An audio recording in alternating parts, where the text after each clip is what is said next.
What's up, everybody? Welcome to Sus Maho Radio, the one and only anime radio show, and all the goddamn sekai. You can catch us on YouTube. You can catch us on Spotify. You can catch us on Twitch. Crash Out King DN.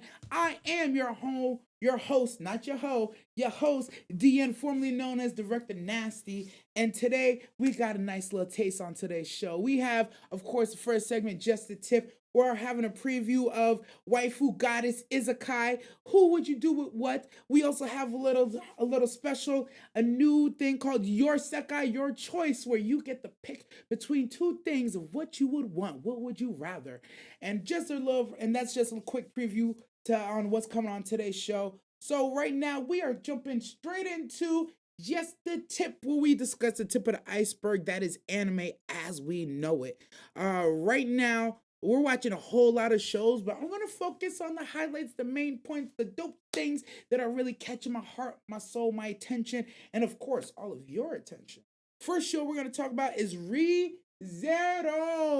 As we all know, this man Subaru, by some act of God himself, I to this moment don't know how the hell he pulled it off. Motherfucker is still alive. He did not die. No RBD. The reset point, we don't know what it is yet, and I'm still waiting for it to happen. I thought he was done on this one when he didn't reset, and then his leg healed. I'm like, wait a minute, that leg wasn't there a second ago, Playboy. What is it doing there? And then we got the explanation. He's healing, but it's only on that point. The rest of him, he can still die. I like that the author put that in real quick because I had questions off rip, and then he got answered. Of course, Priscilla, who was the one who so graciously put the information together for us, is also been going around helping too. She was a nice carry in this episode, finding a way to share info and break the wrath of authority. And now we see that this girl Liana actually has a purpose outside of just being loud, annoying, and tan, kind of Gayru, but not really Gayru. But whatever, she's tan, so I just put her in that category, but she might not be. Whatever, I'm okay being wrong. Her fighting style was dope as hell. I fully did not expect her to be this all-encompassingly capable. The only stuff we got from Priscilla before this was the first time we saw her, yo, she a bitch. The second time we saw her, you know what, maybe not so bad. The third time we saw her, it's like, she's kind of growing on me. This time, I am fully convinced. Sorry, Amelia fans. Sorry, Crush San fans. Sorry, Felt Summer fans. I feel like Priscilla is the best equipped to actually be the leader in this election that's coming up. I feel like as of right now, she's the most complete. Just off of the little base of information that I have and how she's able to put things together and push the story forward on her own. I love Amelia. I know she's a work in progress. She's going to get where she needs to be. Felt is a little too crude. Crush Sean don't got her memories. Otherwise, I would have put her right up there, Priscilla. But right now, Priscilla clears, in my opinion. But we're going to see what the show is going to do with that. Honestly, Subaru's growth in understanding, those who choose the fight are okay with the outcome of the fight, but it's truly the innocent people who have no dog in this fight, who've done nothing wrong, who don't deserve any of the things that's happening to them, including being flooded, being jumped by the witch's cold, having these demands placed on them. Like we all know, last episode, if you can't swim, your ass is grass. If you couldn't float, at the very least, you was going down under like Steve Irwin. And if you couldn't grab on something and pull yourself up, yeah, it was just over for you. So with that all being said, I like where Subaru's growth and all his dynamicness is going. I like that I don't have to cringe at him anymore. He has become an MC that I can not only defend, but I can get behind. Not to say I wasn't behind him previously, but back in the day, I gotta admit to you, it was hard to really be like, yeah, Subaru's doing everything right. Subaru knows what's going on. Subaru's acting like, nah, man, back then, he was cringe, bro. But he's growing into a man. He's doing what he gotta do. He's on the right path. And for that, I'm excited for his ass. Yeah, honestly, yeah, that's all I got for Re:Zero. Fantastic episode again. And I do wish that we got more of. I wish we got to see Crush's face because of whatever happened to her. Didn't get to see that, but I'm eagerly waiting. And I also want to know what's good with that dragon. Nobody said anything about the dragon, which is what's throwing me off. It's like, so y'all only got Crush back. Nobody saw the dragon. Nobody gonna say nothing about the dragon. Nobody knows where the dragon came from. All right, bet. And of course, the last bit of information: Amelia looks into the mirror. Al's in the mirror. Why is Al in the mirror? Who? Why did he already hack? Did he hack their network? Does it call somebody? Anybody who already has these things? I have a lot of questions about why Al's on the other line. If I find that Al is actually Lust, I'm gonna lose my fucking cool. But that's just a shot in the dark. I'm just making shit up. I know what y'all guys know, and y'all don't know nothing. Actually, no, some of y'all read the light novel, so you probably do know what's going on. But I don't care. I'm ignoring it. We're moving on. The next tip we're jumping on top of is the Bleach tip. Bleach came back with straight fuego, heat, fire. Once again, it has been quite a pleasure to see what Bleach has cooking up. Um, when you really get into the nitty gritty of it, we got everybody pulling up together. We got Nalil came through, Grimjaw came through, the Fullbringers pulled up. Everybody came to run the Soul King's, not the Soul King, Yehabawa, the Almighty's Fae. Everybody got a beef with him, bro. You got the leftover Quincy's, everybody got a beef with him, bro. He's just not a very nice person. It's one of those things like when you stepped on a bunch of hands and heads to get to the top, it's not too crazy for you to not realize that those same hands and heads you stepped on are probably gonna try to get back on you. But I also understand that when you believe you've achieved, you are risen to a high enough position where those that you stepped on can't reach you, you don't give a goddamn. You don't give a motherfuck. And on a certain level, it's like, I see why he doesn't care. I see why he moved the way he moved. And it high key, low key definitely makes sense. Not what I would do. I have to make that objective, not what I would do, but I understand why he doesn't give a damn.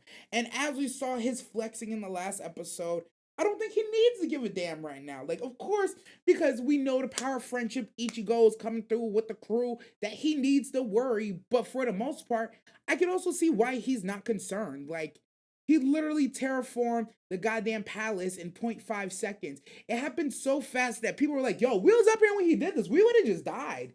He'll just suck the Reiki out of. Ooh.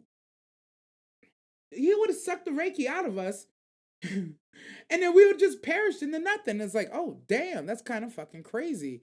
I love the back and forth of the psychological battle happening with the Soul Reapers thinking they could pull up and sneak him, but also realizing that he is continuing to grow in power since he's done the things he's done, aka devour his daddy.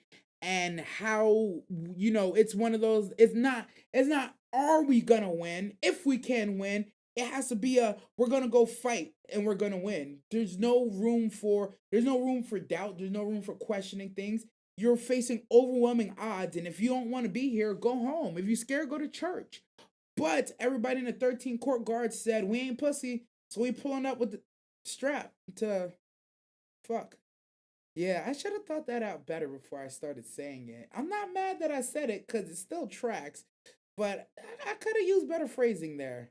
I definitely could have used some better phrasing there. I ain't gonna hold you. My bad, my bad, my bad, my bad. So now we just gotta run a frontal fade attack on the Almighty. And one thing in that episode that really chapped my ass was this his goddamn first son was glazing the fuck out of him. Oh my God, he was on his knees gawking him up, talking about, yes, your highness, of course, your highness, only your greatness and your glory would be ever to terraform this place and so quickly. These foolish Shinigami Soul Reapers don't stand a chance against your glory, my father. All be to you. Oh, it's like, God damn, get this nigga some lotion in a room. Why are you glazing so hard? Oh my God. But what I will say about his glazing, what I will say about it is, hey man, it was elegant. He was speaking with an eloquence that I cannot mimic, for I lack the vocabulary to even have one iota of elegance that he displayed. Ooh, see, I almost got there, but he was just doing it, bro. If you haven't seen it, please go watch the last episode of Bleach so you can see how this man, his first son, was glazing the shit out of him. Like at one point, he almost accidentally kills all of them, and this man didn't flinch because like my father would never kill me. His power knows no bounds, and thus he wouldn't harm me on purpose. I had no reason to move. This one nigga's like, are you not scared? He's like, scared of what? Of the Almighty? My father? Never shall I be scared. was like, all right, nigga, you doing the absolute most, but I ain't gonna hold you. It was kind of thugging. I think I'm kind of a hater in this, right? Because I don't like how he was glazing his daddy, but in the same breath, like if I had somebody that glazed me like that, I think I'd be way more successful. You need your glazers in life, bro. You need somebody who's gonna get down on their knees and sing your praises to the sky and elevate your standing, whether it's real or not. I need some of that in my life, bro. I do need some of that in my life. The Fullbringers come back, even though y'all told us. Yeah, I'm yelling at y'all. Dear Bleach community, I am officially mad at y'all.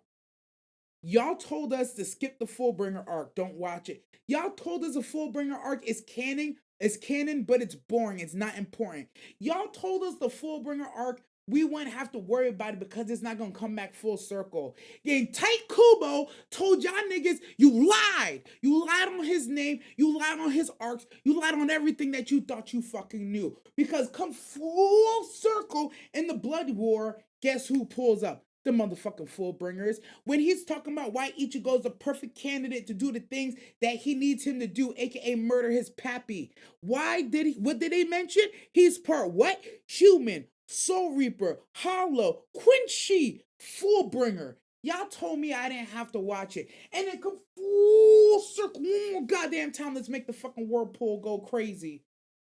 They bring back two Fullbringers so we could see them. And you need to know what their powers are, or else you're gonna be lost as hell. Mind you, they did explain their powers in the episode. But if you didn't already know who the Fullbringer was, what the Fullbringers, who those two were, and what their power was, you wouldn't even be able to comprehend and truly understand what the hell was going on. So I tell you once again, dear Bleach community, from one Bleach fan to another, all y'all niggas who said the Fullbringer arc isn't necessary, all y'all niggas who said the Fullbringer arc was boring, XYZ, this, that, and the other, you lied. You lied, you lied, you lied. But I forgive you because you're a Bleach fan. And that's the only reason I forgive you. Whew! If it wasn't for that, ashwagandha, slap shit at y'all. But anyways, yeah, Bleach, fantastic, beautiful show. Excited for what's to come next. I'm ready to run the fade on the Almighty. His eyes look creepy as hell, but I know we're about to get into some epic battles in these cityscapes. And honestly, the one thing I like about Bleach is we are not afraid to jump niggas. We are jumping everybody that we can jump.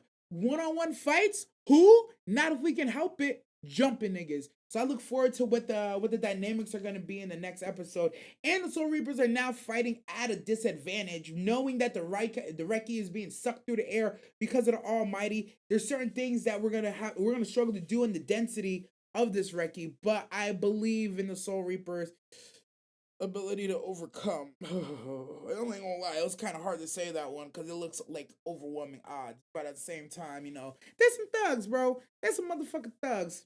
Shout out to the boys and girls, especially the Bleach girls. Oh my god. But that's for another day. That's for another day. The next tip we finna jump on to, we talking about some danmachi, y'all. Danmachi is back in the motherfucking mix. Not that it's never been in the mix. I will always talk about danmachi every chance I get to talk about danmachi because nobody is ever talking about danmachi, but danmachi has produced 5 seasons of continued greatness and goldenness. And this season has done a good job of bringing back a bunch of little things full circle from season 1, tying it into this season 5, and understanding how these gods, goddesses works, what rules they're governed by, and who actually led this nigga first. In all intents and purposes, I do not agree with a lot of the things Freya is fucking doing. She is a sick woman, but good lord, is she thick as all fucking hell. Oh my Lord, have mercy. The things that I would let her do to me, I can't even begin to describe. But the reason Freya wouldn't want me is because I'm not Belle. Because I'm not Belle. Belle is wholesome. He does all the right things. Me, I'd be on my knees fucking panting with my tongue out for her. And that would just turn her off instantly. That's why I know Freya's not for me. But she's using a cheat spell to change his level and break his morale after gaslighting him into believing that he's never been part of another familia, after gaslighting the entire city by dropping a spell on them and breaking her own fucking rules, after demoting herself down to the level of human because she got rejected by one and now she's doing some real basic bitch shit.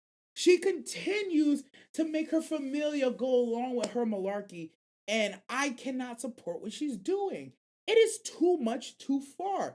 She like I hated how like Belle. All credit to Belle. He's finding every reason to prove that she's lying. And I really thought he had her ass cooked with the whole upgrade thing. But she had to cheat for that too. There's nothing she didn't think of, bro. There's nothing she didn't think of. And her ability is cheap because it works autonomously. Everybody who's under the spell is all connected. It's like a hive mind. So even if you start waking up from the spell, if somebody under the spell sees that you're waking up, they automatically snitch on you. Oh my God. And then the icing on the cake, the cherry on top, she has an automatic sentry, aka horn, that she now has. She chose not to punish, which is once again her ability to manipulate psychologically, knowing that Horn loves Freya and Horn would love to be disciplined. And she wants all forms of love from her goddess. She would love to be disciplined. So she punished her by not punishing her and making her to continue. So it was actually, instead of a punishment she gave her a punishment she would hate. Perpetrate my crimes for me and let me get this boy. And you go handle all the bullshit that arises and fill in the fucking cracks. Go do my dirty work. Bruh, Freya, she love that man. She gonna do whatever it takes. And I said it last time, I'll say it again. If this is the type of divine love that the goddesses are bestowing upon their children, then girl, don't love me. Please don't, Freya. I don't want it. I said time and time again, I don't want it. Him having to fight every day. So, like the other level of the manipulation, she's manipulating him on every front: mind, body, soul. We got the mind with the magic Maho she did. We got the soul that she did by breaking his spirit slowly but surely. The body manipulation she's doing, having him fight the familia every single day from sun up to sundown to the death, where he's literally brought to the brink of death, then healed, and then told to keep fighting until it fulfills their desires for the day, or until somebody comes along and says, hey, he's literally on the verge of death. We should stop now. It's gonna break him. And then the craziest part, after his body gets broken, he gets healed and brought right to her so she could start healing so she could enter his mind. It is the ultimate level 10 manipulation genjutsu I've ever seen. Right now, somewhere in anime heaven, Itachi is taking fucking notes for his next genjutsu because Freya has somehow surpassed his levels. She's fucking insane, bro. I'm telling you, it's absolutely insane what she's doing to him. Um, the power of love, I feel like even though danmachi and Freya is doing all this stuff, I feel like the power of love and connections that Belle has made will eventually win out. I think that's what this last episode was exposing. He's just had too much connection with certain people, too many run-ins that they're just not gonna stay under this genjutsu. In all honesty, I'd said Freya's doing a good job, but if she was really doing a good job, there's certain people she'll just go out her way and murder at this point. Like, you've already broken a lot of rules. For you to just not to murder in cold blood is kind of weird to me. You should probably do it. Like, find out like the 10 closest people to him, like put him in the dirt. But for Lady Freya, I'm not here to tell you how to do your job. I'm not here to tell you how to keep your man under control. I'm just saying. From last time, Ice was standing on the bridge. She's like, I used to come here for some reason. Guild Girl woke up for a bit. You had to put her ass back under. It's not gonna work for you. I think you're getting too messy. I think you're getting too messy. I'm not telling you this like I'm against you, by the way, in case you're gonna come and clap me up, but I'm just letting you know that I know that your ass is gonna get exposed. Especially when she introduced that dragon. Now we got the spirit, the swordsman, and the dragon story coming full circle. Yeah, she gonna die and go back to heaven for this boy Belle. That's my shot in the dark. I stole that. Actually, I stole that from Adorkable because she's the first one who said it, and I was like, that's fucking genius. But I think that's where we're going. I really think that's where we're going. But yeah, whew, Danmachi, Freya, goddamn. She bad. All right, the next tip. Oh, I was gonna say the last tip we're jumping on. One more. We got two more tips we getting on, and then this iceberg, we're gonna let it go like Titanic. Next, we talk about Dan Dan Dan Dan Dan. I don't know why I keep singing the song. I do know why I keep singing the song. It's a fire fucking song. But I'm gonna skip all that and I'm gonna jump right into what I gotta say about Dan Dan Dan.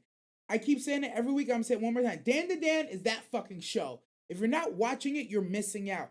I advise you to go back right now, start watching it. Watch it in sub, but also watch it in dub because the animation is so fire, you're going to miss a lot. It's worth watching in dub so you don't have to read and watch at the same time because there's certain things. Every time I see a new clip from Dan and Dan, I'm like, I didn't even see that. That's fucking fire. But to this last episode, Aira is a hilariously weird character. Um, Her Chunny Boyo is that she's pretty and thus has been placed on this earth that grazes with her presence. But secretly, she might be a terrible person because, like, there's moments where, like, I'm like, oh, she's not that bad. And I'm like, no, but you can't say that. And I'm like, oh, you know what? She's out here giving these boys hope, but you can't call them trash after you give them hope. It's just a conflicting back and forth with her. I do enjoy that when she's with her friends, that she is just herself. It looks like for the most part, but to everyone else, she just kind of puts on airs. There's something about that I can kind of respect because we each have our own way of code switching depending on where we are, who we're with, and who we're around. Like the way I talk with my friends in private, I would never do that in the office with my coworkers type thing. The same way I talk, to my brother on the side, I would never be in front of my parents saying some of those words. I feel like Ayera does some of those same things where she's one way with her friends, but to the world, she's like the perfect, prettiest, magical girl here to save us all. And yeah, she's weird. I do like her ideology that she gives hope to those with no hope. Oh, those with no hope, a reason to hope. I kind of like that she says that. She talks to the like she's almost view her like Mother Teresa when she says something like that. She talks to the less fortunate. She feeds the hungry. She shakes hands with the ugly dudes and might take a cute picture with them that they keep in their phones forever. That they probably do some vile things to when nobody's looking, right? She is kind of, for lack of a better term, she's honestly kind of a little bit doing a public service. I'm not gonna lie to you. It's a little bit of a public service, but it's the underlying tone that she gives when she's doing the public service that makes her a terrible person. So I'm gonna leave it. I'm gonna leave it right there. I'm gonna right there. Her Momo hate is actually kind of justified because, like, honestly, she thinks that Momo is a fucking demon. Like, I'm not saying that her spreading the rumor is okay. Definitely not okay. But like her trying to body Momo because she thinks she's a demon, like I don't even blame her.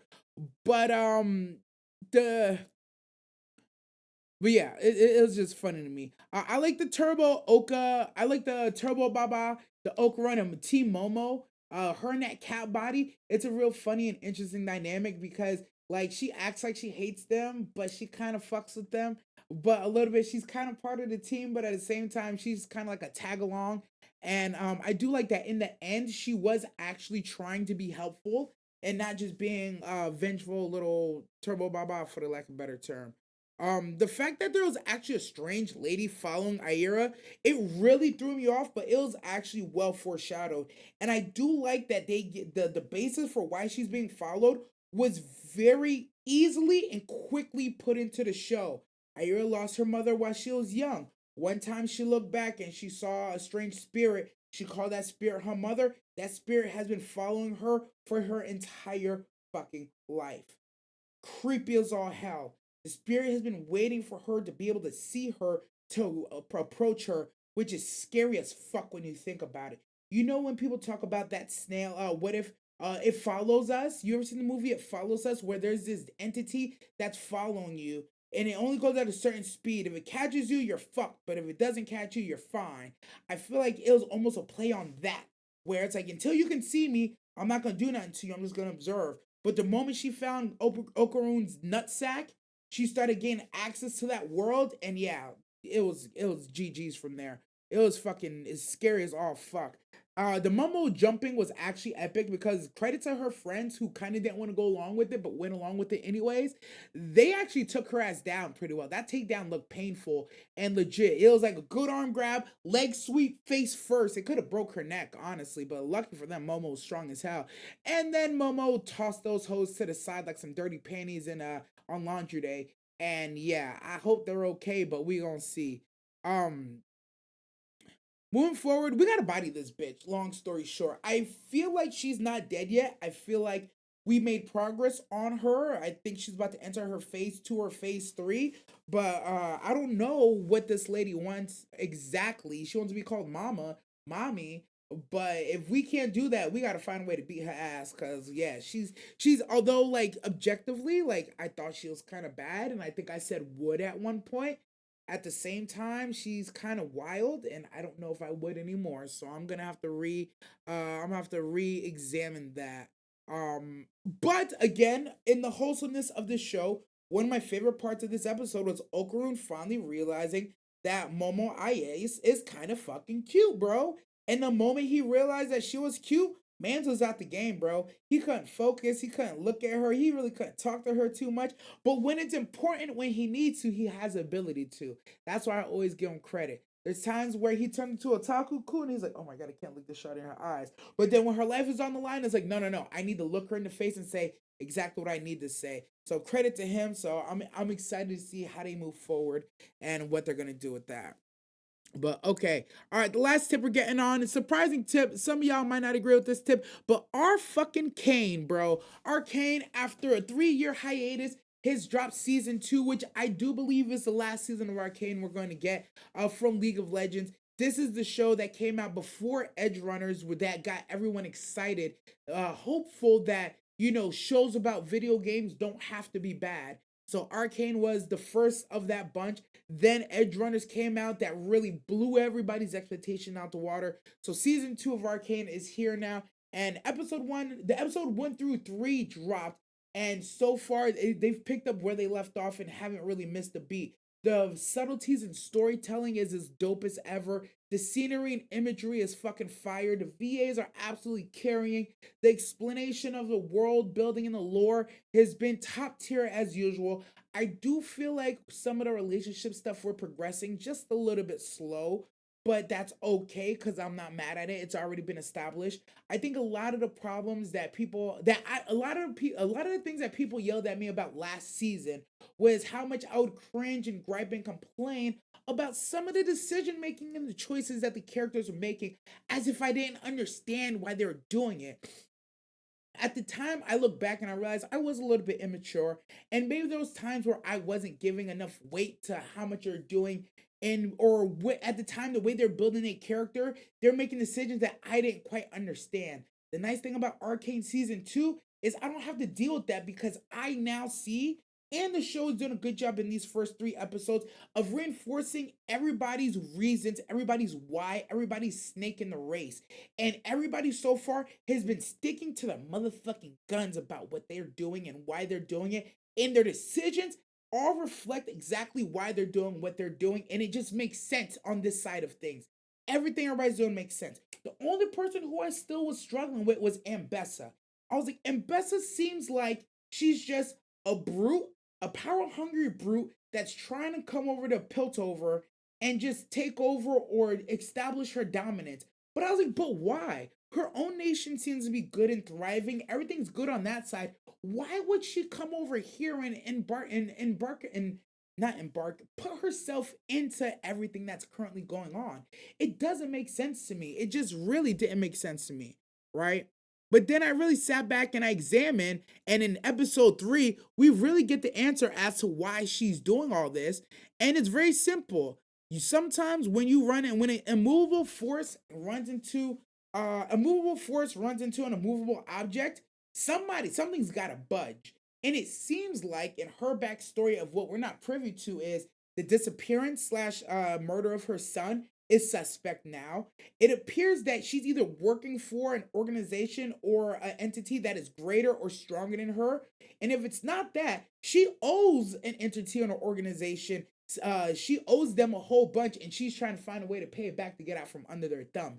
Either way, I knew that she was moving a little too shady for reasons that didn't make sense to me of why she's being shady. Once you put this little shadow organization or this shadow entity that's pushing her, it just makes sense. All her motivations, everything she's doing just makes sense. And right now, that is my favorite thing about Arcane Season 2, that all the pieces are coming together in a way where everything just tracks and makes sense to me. The motivations, the reason why people are doing stuff or aren't doing stuff, it makes sense. Just absolutely makes sense. It's devastation all around for Piltover and Zon. Um, and Kate's campaign, like for instance, what I'm saying, Kate's campaign to get Jinx has failed so far, and it's because Vi also is having this issue where she's fighting she's trying to be a part of both worlds. She both wants to be like a queen boss of the underworld and feared, but she also wants to be like a petite little lady, just a girl of Piltover, and be like baby by her woman.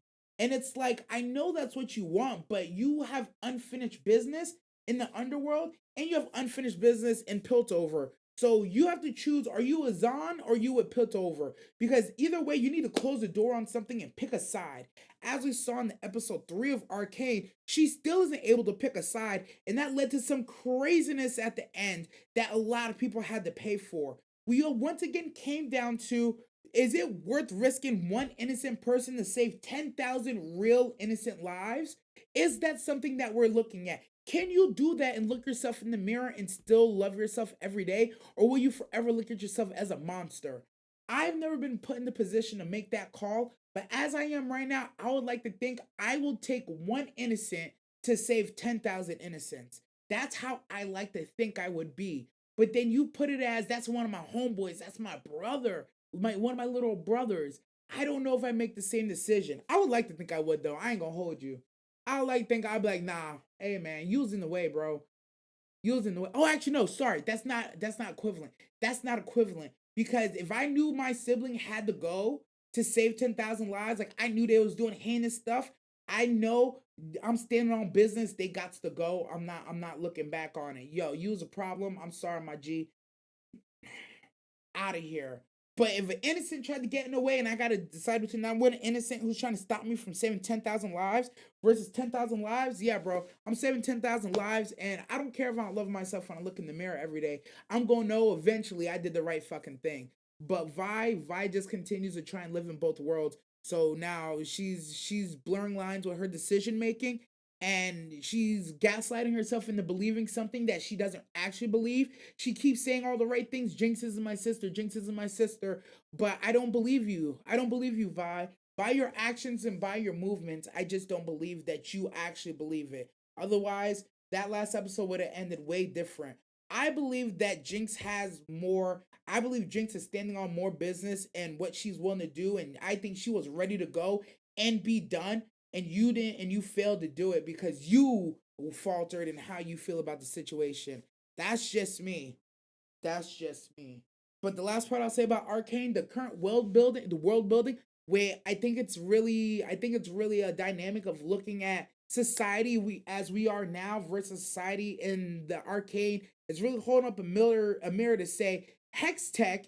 Every time we use it, we're upsetting the Arcane, and because we're upsetting the Arcane, it's gonna start striking back and make things shit for us and ruin our world. And then we have to wake up every day and be like, we focus on fossil fuels and only fossil fuels.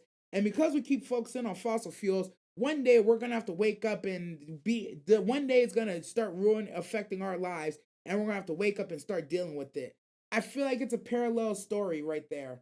And some people won't agree. Some people will say, oh, you're dead on. Some people say you're way off base. That's what I think is being depicted. That's what I think they're talking to us about. But again, I'm not the writer. I'm not a dev. This is an original story. So let me know what you think down below. Of course, if you're commenting on YouTube or if you're commenting on motherfucking Spotify. It depends which one you're on. But I know, but yeah, that's Arcane. Arcane's absolute fire. And those are the tips we're gonna talk about today. We're gonna get out of these tips and we're gonna move on to the next segment. Oh, but first take some calls from the people. Wait, what's just bouncing? Oh, the Cheerio is bouncing in the background. All right, we're gonna read chat, go through that real quick. Even I was booking, man. I had people do read all that, read that. We hear as a god, he probably thinks all the worthy sacrifices are divine in their own. Jugram went full Gluck Gluck 9000. Is that his name, Jugram, for the Almighty? Without Fullbring, we wouldn't have Uncle Shu. Facts. I hear his friends are the real deal. 100% agree. 100% agree with that one. Um, I just need who's thicker between Aira and Momo. Then my bias will show. This fucking guy. She's like that mean ass cat in Ghost Stories dub. I never saw Ghost Stories. Don't judge me. Um, it seems like ghosts in this world are like crackheads. You make eye contact, you're effed. A little bit, honestly. Just a little bit. Just a little bit, right? The Witcher is the goat though. King Witcher. So are blind people immune? Immune to flashbangs? Bro, stop. Bro, oh my god. Y'all are going to hell. Y'all are actually going to hell. Shadow getting suffer every week. Honestly, I feel that. I actually absolutely feel that. But okay. All right, we're gonna move into the next segment. Our next segment is called. This is the first time we're ever doing this segment. We're doing our first round of waifu goddess izakai. This is just an anime version of marry fuck kill, but it's you marry your goddess, you know, you fuck your waifu and you izakai whoever you want to kill. Today on today's episode, on today's fucking my words, on today's waifu goddess izakai, we have on the docket, we have Orihime, we have Yorochi, and we have Nalil for the waifu goddess izakai. Right now, here's where I'm going, and this is not going to be popular, and I am perfectly okay with this. I am going to waifu Orihime. That is who I'm smashing. God help me if Kubo keeps showing Orihime's triple G's during these episodes of Bleach. I'm just gonna start bringing lotion with me on reaction day because holy shit, the way she is drawn in Thousand Year Blood War is actually so fucking absurd. I can't stress to you how much I need him to chill the fuck out. Like, I keep asking niggas, have you seen Bleach? And they're like, the anime or the hentai? I'm like, there's no Bleach hentai. They're like, I don't know if you saw that last episode, but Orihime was doing all kinds of crazy shit. I'm like, that is just the show, bro. But yeah, Orihime is getting a waifu treatment. She's getting all the D all up in her, and I'm knocking those triple G's over. I'm knocking those triple G's into Weko Mundo, and then we're gonna roll over in the goddamn world of living. I'm gonna knock them shits right back into Soul Society. She's getting that shit slapped up left, right, and center. That's it. She gets a waifu treatment. Simple, right? Goddess, Yorochi gets a goddess role, bro. How can you not give her the goddess role? Do you see this beautiful black woman? Are you fucking kidding me? Yo, biddies, thighs, the definition in her arms, the look she be giving you. Oh my god, the athleticism. The fact that she has a cat form. Look, I ain't gonna hold you. I'm gonna say some shit that I'm never gonna repeat on the face of the internet ever again as long as I live, so help me God. But the idea that I could go from petting her, oh, coochie coochie coo, and then she transformed, and then now I'm petting her, coochie coochie coo, is fucking amazing to me. That's the goddess, bro. She's a top tier in all of Bleach. I know a lot of shawties come close. Nemu, baby, I'm sorry. Unohano, the first Kenpachi, baby, I'm sorry. But Yorochi is the one. She is the goddess. She is who I would tie my horse to and let her lead me to the water of the promised land. And that's just that. She gets the goddess treatment, bro. If I gotta choose between these three, Yorochi gets a goddess treatment. No ifs, ands, or buts about it. Next, we go into the Izakai. I'm Izakai Nalil, bro. I ain't gonna hold you. It was a tough choice. It was a tough choice. Nalil got to get the Izakai treatment. I'm sending her ass to the world of the living ASAP. That's funny because she's a hollow, so she's already in Wekamundo, aka Hell. So instead of sending her to heaven, aka Soul Society, I'm gonna send her ass to the world of the living with the Izakai. Technically, I'm reverse Izakaiing her ass. It's really nothing against her. Her character design is fantastic. To be honest with you, it's two reasons. One, I got no bond with Nalil. I have very little to no bond with her. What she does doesn't really affect me too much. I just enjoy looking at her. The problem is, I only enjoy looking at her in one form. God forbid, any day of the week, I swear to God, any day of the week that I saw her in the opposite form than this form right here, I'm punting that bitch to the fucking world, work back to Weko Mundo, bro. Punting her ass like Ren Yorton from 2011 to 2018. Punting her ass.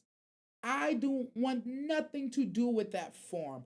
I thoroughly love. Shout out to my man Urahara. Urahara, my hat's off to you, my boy. This man said Nalil kind of bad, but sometimes she turned into this little weird ass form.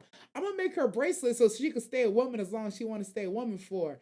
I don't know what she gonna turn to the other form for, but I'm gonna leave that option open for her. But for me, I want that woman walking around this bitch. Shout out to my man Urahara. But yeah, I'm sorry, I'm Izakai and Nalil, bro. I couldn't take the risk that like, I don't know, we hunching and I accidentally knocked the bracelet off and she changes forms. I would send myself to prison. Like expeditiously. Like immediately. Cause I'd be like, yeah, nah. But you knew the risk when you got with her, and I just wouldn't risk that, so I'm not getting with her. So that's why if I'm going to isekai somebody out of Orihime, Yorochi, and Nalil, I'm isekai Nalil, bro. Absolutely isekai her ass, and I'm not gonna feel bad about it. Chat, let me know your thoughts. Who are you? Who are you, waifu goddess isekai? Let's hear it. Let's hear it. Let's hear it. Um, that's what I'm waiting for. Orihime is actually ridiculous. She is absolutely ridiculous in this season. Absolutely power level, like beyond belief. It's actually, like I said, I've said it once, I said it again. It's too much. Tight Kubo, I need you to pull back a little bit. I can't handle it. Do you know how tight my pants be during Bleach reactions? Like, it's bad enough that I have to sit there and watch all these dope ass bankais fly around. Now they got me saying Watashi wa Bunkai every time she pops up on the fucking screen. It's not a comfortable position to be with your friends right there. I'm just gonna say it's not comfortable to be there with your friends. It makes me uncomfortable. So I need Type Kubo to turn it down a little bit. Nalil got it Isekai, 100% agree. Man, I don't watch Bleach enough to participate in this. Give me a new animated rank Daimachi work. Give me 3 from Daimachi and I'll rank them real quick. Missing out on Bleach waifus? No, you're honestly missing out on Bleach waifus. Bleach waifus, without a doubt, when I was doing the waifu videos, Bleach was the next one I was gonna do. I actually had started it and recorded one, but I got lazy and then I fell out of love with the project because it was one of those projects where it's like, yeah, the editing ratio to return ratio wasn't what I was looking for. It took me way too long to make and produce those videos for the little bit of return and enjoyment that I was getting out of making them. And I was like, yeah, I got to put a hold on that or I got to find a new way to do that. One day I might go back to it, but right now, definitely not that. Definitely not that. Missing on Bleach. I see on my feed is just too much weak. Probably the goat and waifus. No, Yorochi is a goat and waifus. Now, Orihime is wife material. You know Yorochi's gonna ditch your ass as a true stray cat. I don't care. My goddess, once I accept my goddess, I accept my goddess for everything that she is and provides. I already know that my goddess Yorochi, although she is mine, she will act like a stray cat. And there's times I'm just not gonna see her. And I accept that I have to, as my goddess, I have to allow her to spread her toe beans and just do what she do, knowing that at the end of the day she know who put the food out for her, she know who cleans that litter box, and she know who got that Watashi wa Bunkai that she wants. I have to have faith to know that she's coming back to what I am, and that's why I'm not worried about it. I know my goddess. I'm cool with that, bro. I'm cool with that. Imagine if it hits that bracelet mid cowgirl, bro. That's exactly what I said. God damn. God, that Freya face, no, it's amazing. One way to express train to hell, nah, yup. Hirochi already has her harm too, both Uehara and Soifan. She kind of does. Um, waifu goddess. Okay, so chat says, call in, says, a Mikoto Ryu and eyes for waifu goddess Izakai.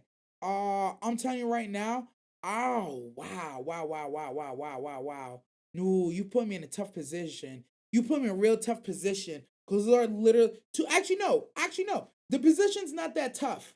This is not like reverse cowgirl. It's not that hard of a position. It's not that hard. Okay, off rip. Here's where I'm going. Oh damn, and Dorsey. My God, if you're listening to this on Spotify, you need to go find it on YouTube because Dorsey just popped up on the screen and Dorsey was looking crazy. Anyways, non-goddess list. No, this one's easy. No, this is easy. I'm going to waifu Ryu because I thoroughly enjoy her. I think as a wood elf, we'd have a great time together and I think we would just have fun and it'd be nice, light, and I don't think she would be overly invested in me like as a whole. So I think that's an easy waifu. Goddess, I'm going Mikoto. Mikoto is going to become the goddess. Why? She's already my favorite girl in Danmachi because of her ability, because of her growth, because of her look, because I like how she swings that sword. Pause. Mikoto is an easy one to put on the goddess level for me. That's who I'm marrying. That's who I'm tying my horse to. She literally has all the good traits that I would like in a female heroine. And on top of that, I haven't seen any or many negative traits of her. I do see sometimes she sticks her nose in business that's really not hers. I do see sometimes she's overprotective of the people around her and she would put herself in danger. Although as her man, I wouldn't want her to put herself in danger for other people like that. I understand once again that's who I'm tying my horse to. So because I understand that, when she does it, I would just then be the bastion of shield to jump in and protect her to make sure that whoever she needs to protect, I'm going to protect them by extension, to make sure that my goddess comes back to me. And I'm not gonna lie, I'm isekai eyes, and I'm only isekai eyes because although I do like the character design, she's not really my type. Blonde hair, blue eyes. She's also like quiet, but you know, her quiet personality, I don't want to use that as a knock against her because there's something, sometimes a quiet, shy girl, there's nothing wrong with that, but I don't think she's shy either. I just think she's quiet. So I don't want to use that against her, but I don't have a connection with her yet. If I have a connection with her and she's a quiet girl, I might consider waifuing her, but she would never be on Makoto's level of goddess. So I's got to get isekai back into fucking Bell's original world, wherever he's from. Although I'm pretty sure he doesn't have an original world. That's just a joke that I go with, that Bell's in an isekai, but I know he's not in an isekai. It's a fantasy anime that feels like an isekai. Relax, everybody, okay? Relax. And Dorsey was ridiculous? No, absolutely ridiculous. Makoto hasn't done much though. Other than season 4, they need to step her up. I agree. I want more Makoto greatness.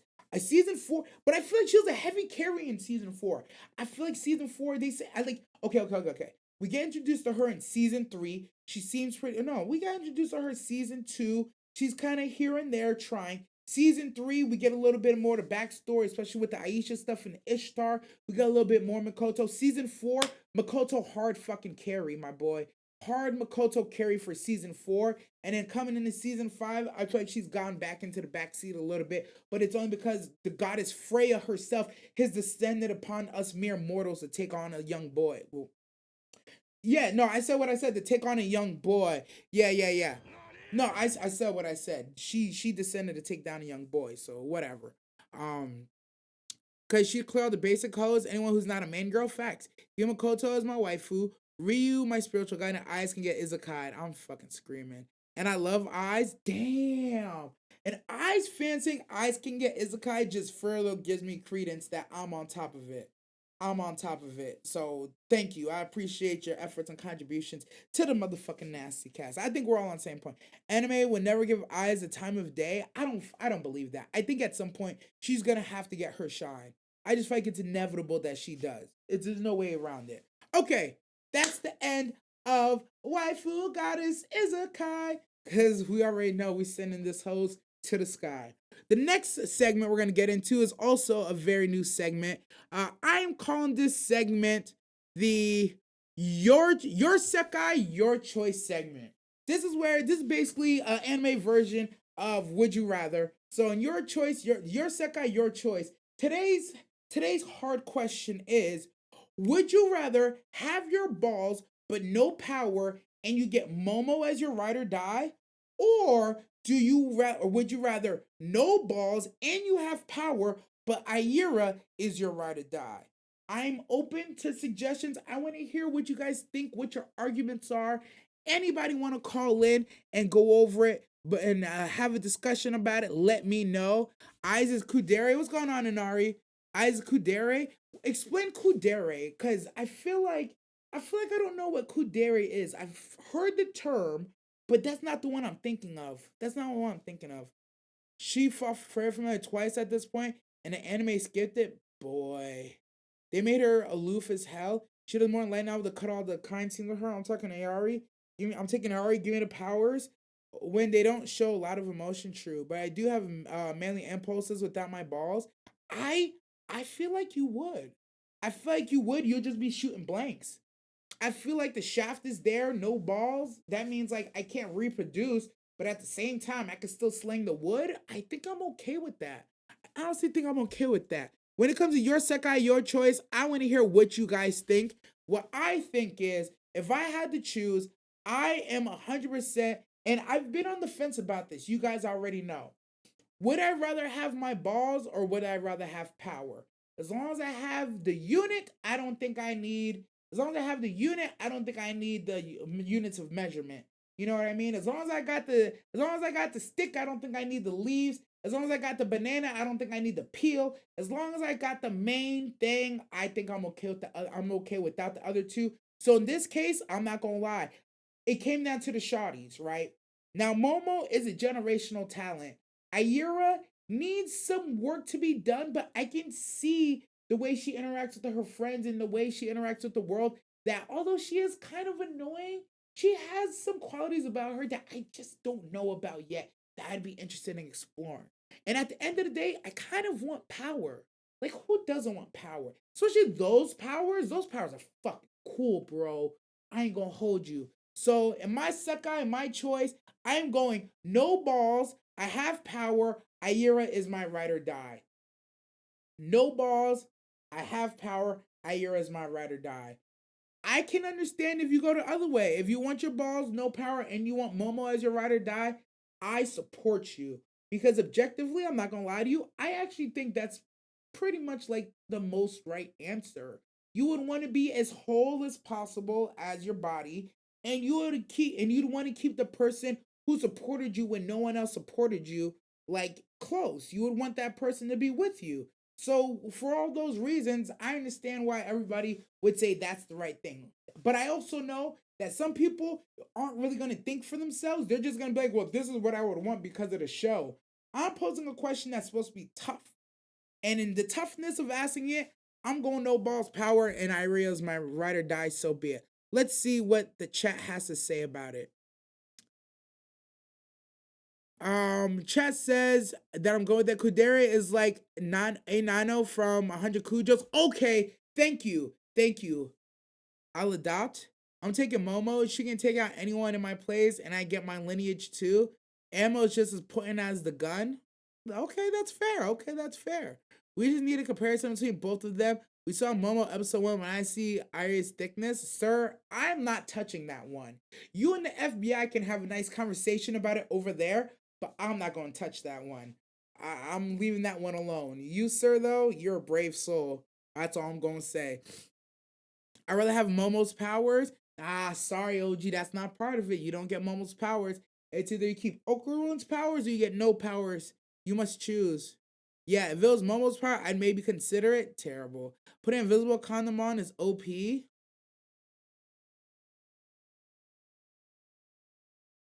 Sir, what are you talking about right there?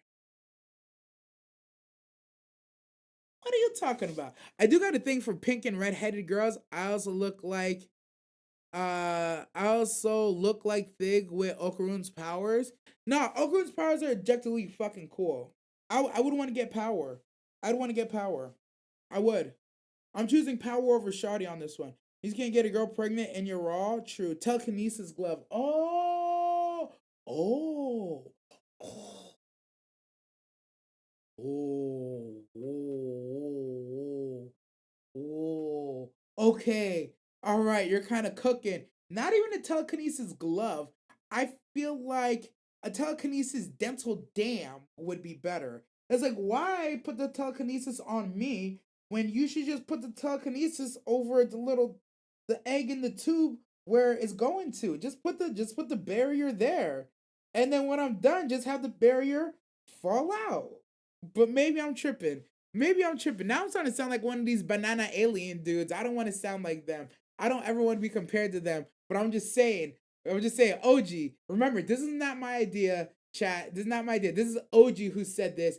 And I'm just saying that, like, maybe he might have been talking a little bit of goodness. He might have been talking about a little bit of goodness. The thing is, and so that's gonna end the Your Sekai, Your Choice part. We're gonna keep doing this every week. We might add some throughout the week, but I'm just trying to add some new segments to give the show a little bit of life, a little bit of direction, a little bit of differentness. You know what I mean? Shoot, I'm using my stuff. You're went somewhere else. Whatever. Yeah, his power would make me go to the gym, so I'm out. What? Boo. Boo, boo, boo. But yeah, that's the end of Your Sekai, Your Choice. Comment down below. What did you think about the choices? Who's your waifu goddess isekai choices? And what is your sekai, your choice based on? Do you want your balls, no powers, and Momo? Or do you want no balls, you get power, and AIRA is your ride or die? Let me know down below in the comments on Maho Radio channel, of course. Of fucking course. Alright, next segment we're moving into the quest board. Oh, I forgot this was here. Haha. We're moving. What the fuck was that? Hey, yo, Cats, that was you? Okay. All right. Next segment is brought to you by water. 70%, 76% of your body, but 100% of your life force. You need it. Drink it, bitch.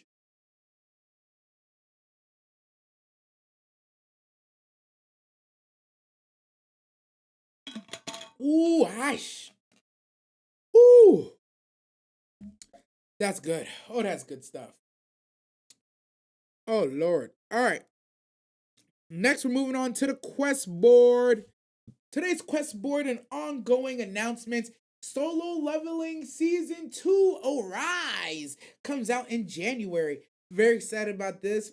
Never read the manhwa, saw season 1 of Solo Leveling. Had a lot of surprises, twists, and turns. I love that it's unapologetically a very real power fantasy, and it just didn't go the way I expected. The power that he ended up getting, I never would have imagined that someone like him would get this power. It's actually amazing and ironically hilarious that he's now in a way become death proof, and what his job name slash title actually is pretty fucking fire. I look forward to him using his words arise, arise in the next season. Looking forward to season 2 of Solo Leveling. I'm excited to see if they go back to Jeju Island and what are we doing over there and how big of a deal will he be. I do believe that the quest he's trying to do to save his mother and Jeju Island have a direct connection. I don't know if it's been confirmed or not, but that's my shot in the dark that I'm going with. I'm very excited to see the homegirl Shinho, uh Chahayan. Oh, excuse me. I'm very excited to see the Shawty Chahayan. She's legitimately my favorite. She is one of the only Shawties that has ever made it onto my home screen. She is literally my background, and I am very proud to say she is my background. I am not proud to show you why she is my background or which background she is. But Solo Leveling Season 2 coming soon in January. Comment down below. Let me know what your thoughts were about Season Leveling Season 1. Did you read the manhwa and then watch? Did you watch and then read the manhwa? What order did you digest it? Did you feel like it stayed true to the source material? Did you feel like they could have done a better job in adaptation? The animation itself, I thought was amazing animation, but at times I felt the dialogue was kind of lacking. But again, I also understand that Solo Leveling is a power fantasy that does not shy away from it. So while I do not expect the deepest of dialogues to be had. I do feel like there's moments where I don't want to say they could pick it up, but I would like to see. I feel like I'm just putting things on a wish list and nitpicking. I'm just gonna stop talking. I'm just gonna stop talking honestly, because as much as I'm saying like I wish, I wish, I wish, I don't have a valid complaint because the way they deliver information was good. The way the dialogue that they had was very concise and precise. I feel like I'm just looking for something that doesn't exist. I'm nitpicking. So yeah, hell of excited for season 2 of Solo Leveling. Let me know your thoughts down below. Who's your favorite hunter currently? And yeah, stuff like that. Shahin! That's the shotty. That's the one. Next on the quest board, we got another announcement. My Happy Marriage Season 2 also coming out in January 2025. This one I'm excited for because I always complain about I wish this, I wish that, I wish this. One of the things I wish is I do wish they would make more anime stories and adaptations about adult stories. And My Happy Marriage, I feel like, is exactly that. It's a very mature story, going on tropes that we understand arranged marriages, a little bit of the occult supernatural is included. There's powers, there's a secret within the government, people plotting against the government. It has a lot of the right things cooking, but my favorite thing is that it's adult characters, man. I can't stress it to you enough. I love that it's adult characters that I can just watch, enjoy, and relate to. And marriage is one of those things, like, as a grown man myself, I look forward to, and I hope one day I get that honor and that privilege. And I do believe that this show is doing a good job of depicting some of the relationship dynamics of two people trying to come together as in one household. The struggles of, sometimes you're thinking so much about what you could do for the other person that you're doing stuff that they don't want you to do, or that's like they don't expect, and you're throwing them off, or like you're overstepping your bounds. And sometimes you have to let people ask you for help instead of cutting them off and doing the things that you think they need from you. They did such a good job of like, even like you could worry so much about someone that you spend so much time worrying that you forget to actually help them. Oh my god, that was one of the plot points in season 1 that blew my absolute mind. I was like, oh my god, it was right in front of me. I take pride in recognizing my shawties and knowing when shawties are going through a tough time and trying to fill the void and support them in the way that I feel like they need. But even in My Happy Marriage season 1, Shawty was struggling in my face, and I very much like the main character. I saw the symptoms of why she was struggling and failed to address the actual reason behind the struggle. And once we got to that, hey man, the season came to a beautiful conclusion. So I'm very much looking forward to My Happy Marriage season 2 coming January 2025. Have you watched My Happy Marriage? Are you going to watch it? Are you interested in it? Comment down below. Let me know what you think about My Happy Marriage season 2 coming out. Unfortunately, the picture is of the guy and not the shoddy, but you know, what you gonna do? And last but not least, for the quest board, I have something on my chest. As you just heard me talking about My Happy Marriage, I have a Crush at Work anime is coming out again January 2025. Why do I love it? I have no clue what this show is going to be about, but whether we react to it or not on YBR's channel, I think this is a show I'm going to go out of my way to watch. I think personally I'm going to go out of my way to watch this show because I talk all the time. I wish there was more adult animation that was treated as well as the ones in high school. Why is it that we can't just take some of the stories and relatability from the high school animes and just apply these same stories to adult characters in the workplace? I think there's a whole market value and marketplace that we're missing out on where you can have an anime, but it's for adults. Adults watch animation. Look at Family Guy, look at American Dad, look at South Park. Look at Boondocks. There's plenty of shows that adults will watch even if it's animated. And I think anime already has a leg up because they have the studios behind it. They already have a lot of the stories already written. We just have to get them to invest into making those stories more often. So for those reasons and more, that's why when this show, I have a Crush at Work anime, when that drops, I'm going to make it a point. I really want to watch it. Whether it's good or not, we're gonna see. I know nothing about it. Maybe this is one of those times I could read the manga and then go and watch it so I can have the prior knowledge. But I want to support this so that so the industry can see that people want to watch adult animes with adults. You can take some of the same themes you put in the kids' animes, but put it in for adults. As a grown ass man, as a grown adult myself, there's oftentimes I'm learning things from these animes. But honestly, I think I would learn it faster or better if I saw it from adult characters. Because sometimes I don't understand why this little ass character is having this big ass problem. And maybe that's a me problem, but I don't know. I do understand that is a cultural thing that anime for young men is literally called shonen. Shonen literally means young man. And I just would like to see the story more stories geared towards adults. I know adults watch the kids stuff anyways, or the kids stuff. I gotta say that carefully because it's not really kid stuff. I do know that adults watch the shonens anyways, but I also think kids will watch the adult shows in a way. I don't think it would alienate them from the community or alienate them from watching those things. So I just want to see more of it. I just want to see more of it. I think there's a untapped, or it could be me. I have to stop and realize that there could be an entire untapped pool of adult anime that exists that I just don't know is out there because it's not popular. It's just there like on the fringes. Or it's like, yeah, there's this anime with adults, for adults, about adults, this anime about adults, this anime about adults, and I just don't see them because they don't pop up in my feed because it's shonen, shonen, shonen. It's got eki, henta, henta, henta. It is just that's just what really comes across. Rom com, rom com, rom com. I forgot about the rom coms. Can't forget about the rom coms. So it's one of those things. I don't know if it's a me problem. I don't know if it's a cultural problem. I don't know if it's a viewership problem that people aren't interested in watching shows, adult animated shows, shows about adults in anime. Wait, adults in anime shows. My God, that was a fucking mouthful. And if it's an ecchi, then it's definitely two mouthfuls. But we're not gonna go there. But yeah, so for all those reasons, I definitely am interested at I Have a Crush at Work anime.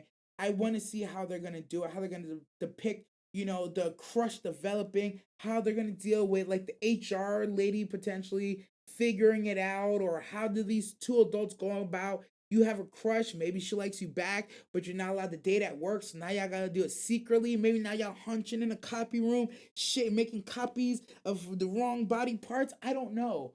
but it's definitely something that I'm gonna keep my eye on, and hopefully, there's enough talk in the community that we just naturally react to it and put it out, and people would watch it. Because I would not want this to be one of those things where I'm like, hey, YBR, we should react to this. And then we react to it and it pulls like 80 views on a big ass channel. And then now I'm over here like, yeah, my bad, bro. We wasted some time. Because if this is something I watch my own time, I think I will. I just think I will. That's how I feel about it. Let me know what you guys think in the comments down below. Chat, go ahead. Let me know what you think. We'll get to it at the next commercial break. And we'll see and we'll probably take some callers to see what you guys have to say about adult animation or adult anime or what we're doing, where we're going with it. Last thing for the quest board, I think we're gonna have a little fun with this. We got, of course, the Overlord, the Sacred Kingdom movie trailer. This I am looking forward to. So we're gonna watch this real quick. We're gonna talk about it because Overlord dropped the season, I want to say like a year and a half ago. And from what I've heard is they're dropping this movie. And then after they drop this movie, there's going to be one more season and I think one more movie. I don't know if that's accurate. I feel like that's what I've heard from the streets. So I'm going to have to definitely like put that on like maybe list. But yeah, we're going to watch this trailer real quick. We're gonna watch the Overlord movie trailer real quick. I am almost positive that at a certain point, once we get it, we will be watching the movie because we just did the Haikyuu movie and we just did Look Back. So next chance we get, this movie gonna come out for like 6 months on Crunchyroll. Oh, okay. So this is one of those situations where it's gonna be out in the motherland now, but Crunchyroll or the powers that be, we're not getting it for 6 more months. Understood. Unless, of course, we happen to hit the high seas and then we might have that bitch tomorrow. But let me stop. Wasn't it 2 years ago? I'm not gonna lie. I'm not gonna lie to you. My memory on when things come out is atrocious. I'll be the first fucking person to tell you. Don't ask me when it came out because I probably don't fucking know. So let's watch this trailer. Sacred Princess. ようこそ西王国の皆様。これがアインズールゴン魔導国か。Oh my god. 悪魔とアンデッド。どちらが滅びようと我々には損害がない。違うか？ I'm excited. これ以上民を一人たりとも傷つけてはなりません。強ければ何をしても構わない。役立たず。これが魔導。邪悪なアンデッド。アインズールコン。なんと素晴らしいのでしょうか。素晴らしい。魔導は死んだ。Shut up. The Sacred Kingdom. Oh, that's gonna be interesting. That's gonna be interesting to say the very fucking least. So yeah, I'm not gonna lie. A lot of what I just saw is it seems like, so based on where we left off last season, right? Ainz has taken over the main kingdom under the guise of, yeah, y'all needed me and I took out this nobility. And no, I'm sorry. He's taken over the main kingdom and there's side kingdoms that are still trying to fight. And it seems like what they're doing, if I remember correctly, Demir is actually the bad guy that's supposed to be attacking these kingdoms. And then Ainz, the Sorcerer King, comes through as an almighty Kami hero to defeat Demir, so that it seems like instead of it being like, oh, this guy took us over, how could he? Our hero has saved our kingdom and now we're gonna work under him. That is what I'm trying to put together. That's what I believe this plot line is going with, and I'm excited to see it play out because it's not the first time we've seen Ainz do this, where he sends his bad guys to do bad things and he comes and he stops his bad guy from doing bad things, and now everybody thinks he's the good guy, although he's an undead sorcerer king, but whatever. So it's gonna be hilarious. It's gonna be hilarious. I'm excited for it. Short-haired baddies, yes please. Yeah, I'm telling you, F-Rip. Dr. plays in the middle of season 4. Whoa. We're fuck chat. Refresh. I don't necessarily think this takes place in the middle of season 4. It might, but I don't think this is the same kingdom.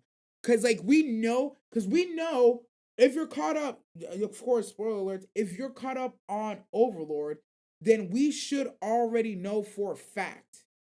We already know for a fact that Ainz has taken over the main kingdom under the guise of I gave y'all a choice. Y'all instead of teaming with me, y'all chose to attack me. So I had to defend myself back, but we're gonna live in harmony. So unless either there's one of two things. Either yes, this took place during season 4, and this is a side story as to how we got to where we are now, or this is the next kingdom over that he's trying to take over. I personally think this is the next kingdom over that he's trying to take over. I don't think this is that. Oh, the stream crashed. Oh, the stream literally crashed. Oh. Oh, the stream literally crashed. Oh, the bitrate went to shit. Good thing I'm also recording though. It's a good thing your boy is also recording because that would have sucked. Okay, we're back. We're back. We're lit. Hallelujah. This happened in the middle of season 4. I think they mentioned it in season 4. They talk about it with all the generals. Okay, so this is when he went to that other kingdom to do this stuff. Okay. I'm gonna take y'all word for it only because I know that I love Overlord. It's one of my favorite izakais, but I also know they talk about it. Yeah, I also know that I'm so out of touch with it that I might be misspeaking. So if this is the offshoot of what he already did in season 4 into that other kingdom, then okay. Correct, I know because I've been waiting for. Okay, that's fair. I will take you at face value. That's all good. This is what Demirs and the Pleiades were doing during season 4. Okay, all right. That's what I thought. See, in my mind, because the last we left off, Demir was still talking about this plan that he was working on. So I thought that Demir, I gotta remember that Demir always has multiple things going. He always got multiple things. Everybody always got multiple things going. So in my mind, I was like, we already saw this version of that, but this is literally the offshoot of what actually happened over there. Got it. Can we see the Pleiades, goated battle maids? I don't want to see the spider one. I definitely don't want to see her. Nabe best maid? No. Hey, I think I agree with that. Lubrizinger and Nabro, man, yeah, Nabro, yo. Nabe? Nah, that's where it's at, bro. Without a doubt, Nabe is where it's at. All right. Some hotties dead. Okay. We are going to get into our last segment, the weekly awards. Bam, bam, bam, bam. Ding, ding, ding, ding. Ding, ding, ding, ding. Okay. For the first award of the week, we're doing Romance of the Week. We're giving that one to Blue Box, bro. We're getting to Blue Box. I'm not gonna lie, the sports stuff is cool and all. I'm glad Taiki is progressing and took a set from Haru Senpai. She's getting trash talk, but she handled it well. But I'm gonna tell you right now, all that was dope, and that was like the first 18 minutes of the episode. I loved watching it, the little dynamics that they're building, little moments of world building that they're implanting. But once again, Blue Box last 5 minutes absolutely stole the motherfucking show, bro. It was with the quickness. When we last left off in the previous episode, we both had Hina and Chi coming to terms with they may like Taiki more than they care to admit, that they both are interested in him, and they both will not back down from trying to approach him and being involved in his life. Whatever that means for the shawties. I'm not going to ship them. I'm not going to say they love him. I'm not going to say they really, really like him or they want to kiss him or nothing. I'm just going to say both ladies have a vested interest in Taiki. More so than what a normal woman who would consider himself a friend would have in Taiki. Yo, the last 5 minutes, bro, both shawties came with a pull-up. They was at the store. He got a box of fried chicken. First, Hina shows up. She's not going back down from what she already had with Taiki. I believe she has the fast backwards track, right? The backwoods track, right? She's always been just in his blind spot riding along. And this is her just slowly pulling up to him to let him know, like, yo, you know I'm in this race, right? And he's like, I didn't know you how to car. Yeah, she is letting him know she is in the race. And I love that she did it in front of Chi with no shame. There was literally zero cringe to what she did. She saw he had the chicken. She saw he wanted the chicken. She knew she wanted the chicken, and she went and she took the motherfucking chicken, bro. And she didn't flinch. She didn't make no moves. She grabbed his stick, stuck the chicken, ate the chicken. Indirect kiss number one. If that's not a power move in front of your ops, that's not really your ops. I don't know what the fuck is. I just don't. It was beautiful because she's not only is she showing that she's in the race, she's taking initiative. She said, "I'm gonna make you a bento. Good luck. You got this. Don't worry about nothing else. Just stay focused." She said all the right things. She is objectively, one, being a good friend, but two, she's being a good candidate in this race. She really is, because some girls are like, "Oh my god, I kind of want some chicken. Can I have some? But only if you really want me to." But blah, blah, blah, blah, blah, blah, blah. They would have been a train wreck of trying to get this piece of chicken. Hina showed utmost top tier best girl confidence, poise, initiative, all things that I personally look for in a shawty. Maybe not Taiki, but me. If you got those three things, yo, actually, don't. I got a partner like that already. I'm sorry, I lied to you. Don't slide on my DMs like that. You're gonna get me in trouble. But I love that she did it while still being independent and wholesome the whole time. And that's why it just felt so genuine. Because if I'm being honest with you, even if I didn't know Hina had a vested interest in him, I feel like this is something she would naturally do to him anyways. And because this is something she would naturally do to him anyways, it was very easy for her to pick up as if she never left. Now, this is where I go to the other team. You think Deanne's a traitor? I'm not a traitor. I just appreciate it. She didn't run from the smoke, bro. She didn't run from the smoke at all. She pulled up and expressed openly her jealousy of Hina taking the chicken. And my boy Taiki didn't know what to do with it. He's like, jealous? What would you have to be jealous of? And before he can even formulate a thought, she pulls up and she says, "Sir, I'll be taking some of that chicken, please." Takes the same goddamn toothpick, sticks the chicken, eats it. Two shotties in the red kiss in his fucking face while vying for his attention. Look, I'm not a triangle expert, right? I know equilateral. I know, oh shit, isosceles. Ah, now I'm exposing my education. Anyways, I know there's three types of triangles, right? I know there's three types of triangles, and this one right here, I'll tell you right now, the two shotties are the close angles right now, because I don't know what he did with that stick when he was done. Me personally, I'm throwing the chicken away and I'm licking the stick all night and I'm putting it in a Ziploc bag, as my homie Lee would say. But Taiki, these girls is kissing in front of you, bro. Both trying to win your attention and trying to capture your love. If that's not romance of the week, I don't know what the fuck is. What are we even talking about here? Like, these girls are battling out for your love, my boy, and neither of them are backing down. And both of them have strong cases within their own universes, within their own rights. And my man is just, honestly, I thank God that he's a little bit oblivious.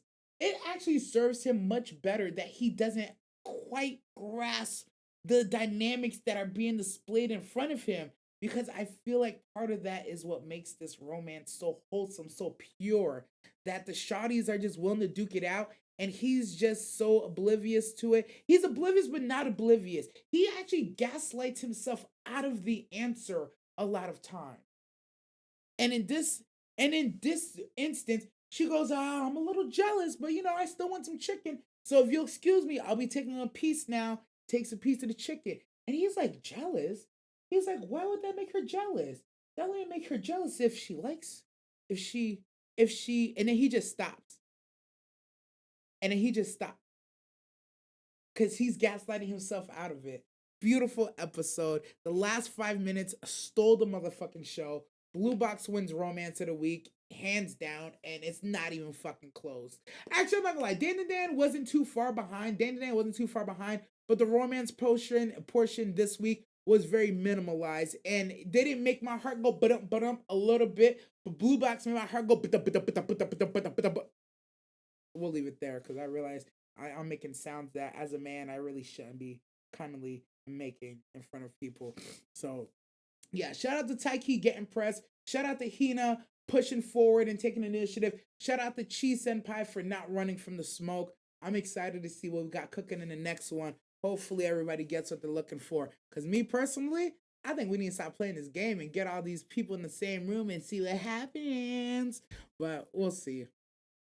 The next weekly award goes to funniest moments. Akira pushing Okarune's balls into Momo's face later. This shit, I ain't gonna lie, this shit was just fucking funny, bro. I don't know how else to tell you.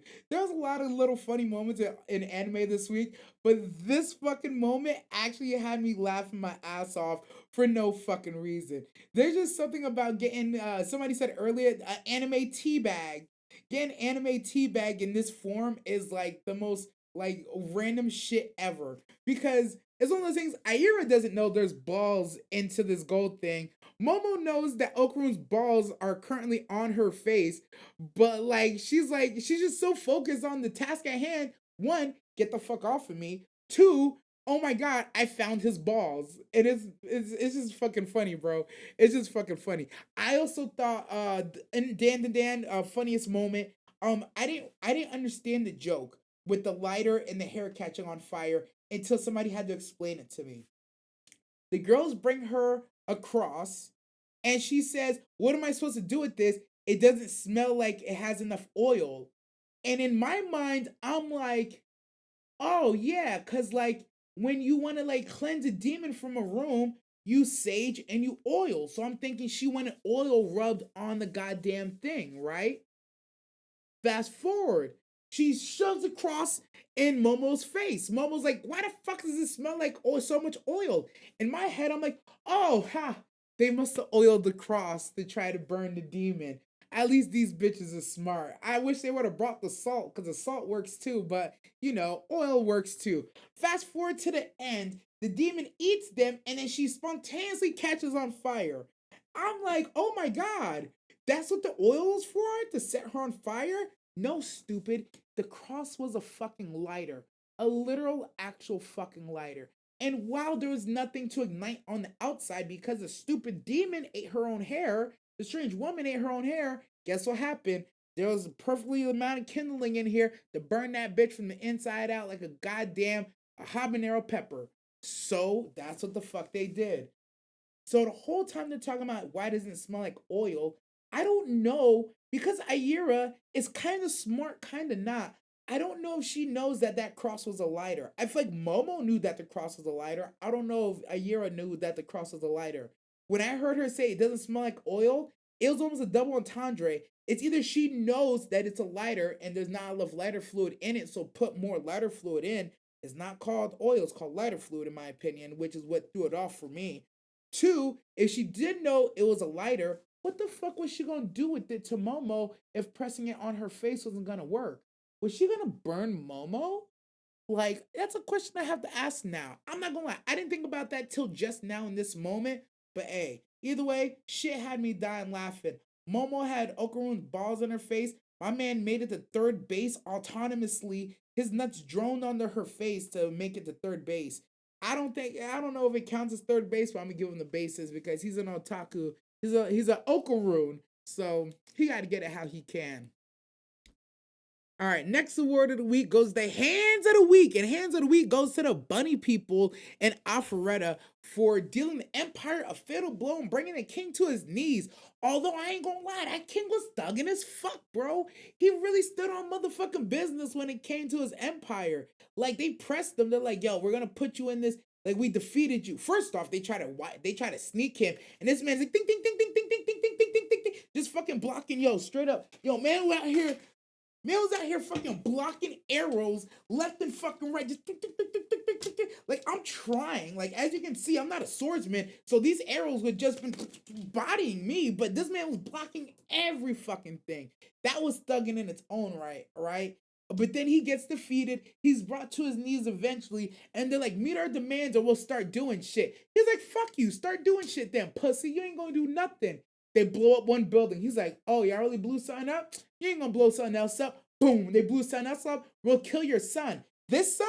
The son right here, man, fuck that nigga. I ain't fucking him like that. You ain't gonna kill him anyways. cut his. Oh, oh, you really killed my son?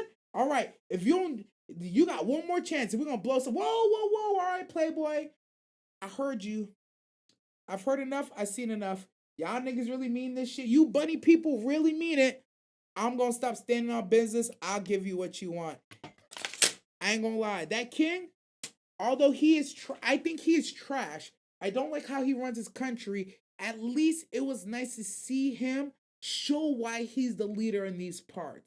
And even after he was defeated, he did something I never expected. He apologized to his people. I'm sorry, everybody. I thought I was that nigga. I am not. They jumped me. They got me. They snuck me. We lost some people today. We lost some buildings. We lost some territory. And we're not going to be able to, you know, fucking enslave these rabbit people no more. That's on me. I wasn't strong enough. That's my bad, y'all. So we're going to leave these people alone. And he really just stood on business, bro, through and through. Through winning and defeat, he stood on business. I really thought he would have been like an L character. But yeah, so shout out to the bunny people. Shout out to the House of Helia for throwing hands with the Empire and winning. Handily winning at that. Beat they motherfucking asses, to be honest with you.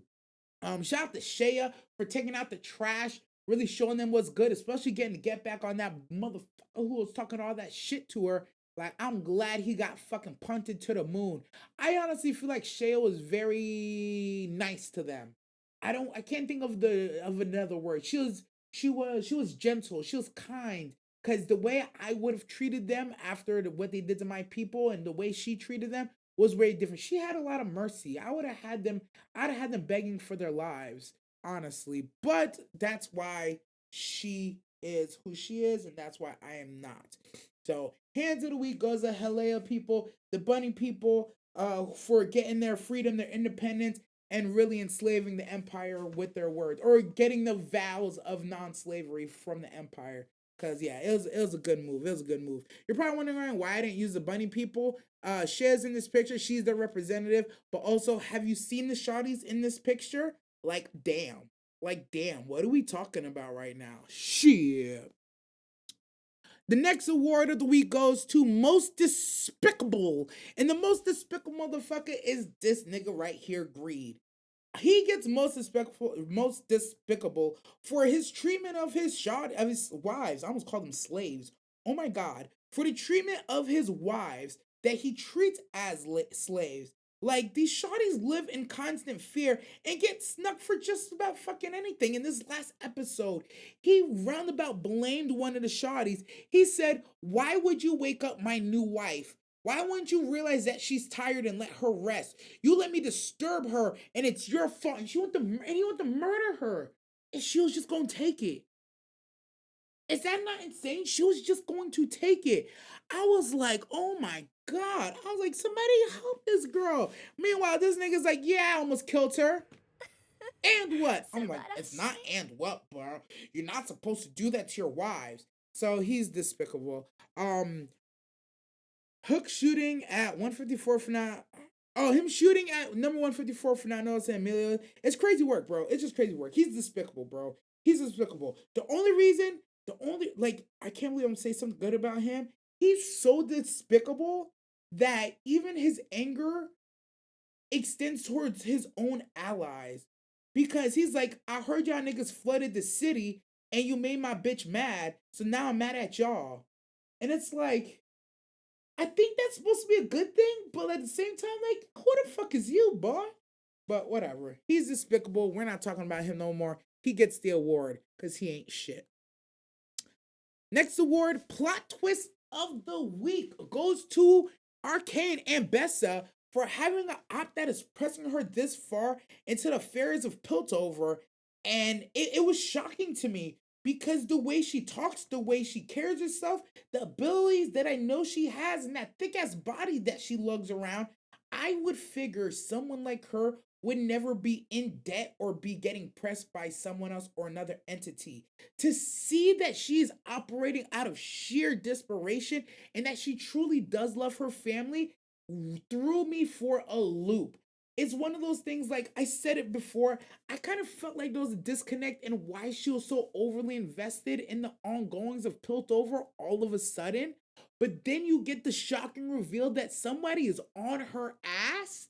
It's like, oh, if they're on her ass and she's the baddest ass around here, then everybody's ass who's here that's not hers is pretty much grass. And that's the best way I could put it. Yeah, that's the best way I could put it. So I fear for the people of Piltover. I'm worried about Mbessa. I don't think she can protect Mel through this, and I think she's in over her head. But we're going to see what's going to come of that in the coming weeks. So for me, that was the biggest plot twist of the week. It really changed the game on my understanding of why she's doing what she's doing and how far she is willing to go to have this power in Piltover and to really stamp her name and approval on certain things. It really, really was an eye opener, and it was just, I just wasn't ready for it. Maybe some other people saw the foreshadowing. Maybe it just made sense in the back of some of y'all minds. I knew something was wrong, but this reveal, mind fucking blown, bro. Mind blown. Bigger mind blow than a lot of things this week. That was the one that really stuck out to me, so that's what I went with. Coming down to the last two awards. Last award, top assist of the week. I'm giving the top assist of the week to Priscilla because without her this episode, I don't know what we would have done. She was literally the final piece metal connector to really fully hardwire the next steps in this story. Her not only saving Subaru from the water and preventing an RBD, she also imparted wisdom onto him, showed him a way and a path forward where we could potentially defeat Wrath if we set up the right conditions, which everybody knows Subaru's power with the RBD, the whole thing is going through it enough times to have the appropriate and correct conditions for victory. I love that with her help and her knowledge, Subaru has set out his 3 conditions of what he would consider victory, and all of them are very much achievable with the information that Priscilla provided him. Again, that's why she gets top assist of the week. I feel like she doesn't see him, she doesn't run into him. A lot of this stuff she does not learn. He does not learn, and he does not relate to everyone else that he goes to. We have a way forward, and it's all thanks to her. And let's not forget her powers. The way she fucking put in work with the swords against the dogs was absolutely fucking amazing. It was beautiful to watch. And again, I said it before, I said it again. Right now, she is looking like the top candidate by far. I would have had it. My early rankings were like Krishan, Amelia, everybody else. Right now, the rankings go Priscilla, Amelia, Krishan, still kind of, and then everybody else. I know all the other shawties in the running have upped their standing as we go. I do feel like Amelia in the end is the best and most correct choice eventually when she reaches completion, or even though she's a work in progress, people might believe in her enough because she also throw hands pretty well. She is somebody that I wouldn't mind following. But we're talking about who's the most complete right now. I think it's Priscilla. It would have been a Krishan, but Krishan, not only right now, she looking kind of fugly, she also doesn't have her memories. So we got to beat that motherfucker gluttony to get some of that shit back for her. But even if we don't get that done, hey man, Priscilla is still top assist of the week. I think she's going to continue to show her worth and show why she should be the elected official. And I'm excited to see where they take her moving forward. Because let me tell you, she's right there. She's also interesting enough. The reason why I can say a lot of things I say about her, she's also not my visual type, but I respect it and I likes it. I likes it a lot. And getting into the last weekly award, we got the episode of the week. We're giving it to Bleach, bro. How can we not give it to the greatest? The top 3, and it's not number 3, and it's not number 2. Bleach had the episode of the week. It had everything, bro. It had the best girls. It had Orihime showing off. It had Yorochi showing off. They had Nalil showing off. They had So Fine's back shots. They had everybody up in the fucking Nemu had one little moment where she was standing there looking all sexy. Ah, yeah. They had all the baddies of Bleach out in full display. Grimjow pulled up, looking real fucking cool, still ready to run the fade, but of course being humbled very quickly. We got the Flu Bringers getting brought back out. Y'all told me y'all lied. Y'all told me I didn't need it, but they came back, and that actually got me really fucking hyped. And we didn't just bring them back for no reason. We brought them back with a purpose and a reason. We brought them back with a purpose, and we put that purpose into action real fucking fast to help with the pull up. The shock and awe of the palace being terraformed so quickly was absolutely amazing. The glazing from Jugo to his father was a pivotal point of the episode towards the end to really set the precedent, to set the stage of the Quincy greatness that we're witnessing and beholding in front of us. The speech that Senshui is giving to the 13 court guards, talking about like, we don't do this for the accolades. We don't do this because we think we're better. We do this because this is what we signed up for. This is what we do as a 13th court guard. Does this look like an impossible task? Yes, the fuck it does. Are we gonna go try and do the impossible? Yes, the fuck we is. If you don't want to come, you better leave right now. If you scared, go to church. But right now, we're about to go into the cathedral and fuck up the Almighty's sermon. And I was like, this is Bleach. This is why I watch Bleach. This is the fucking formula, baby. This is what I came for.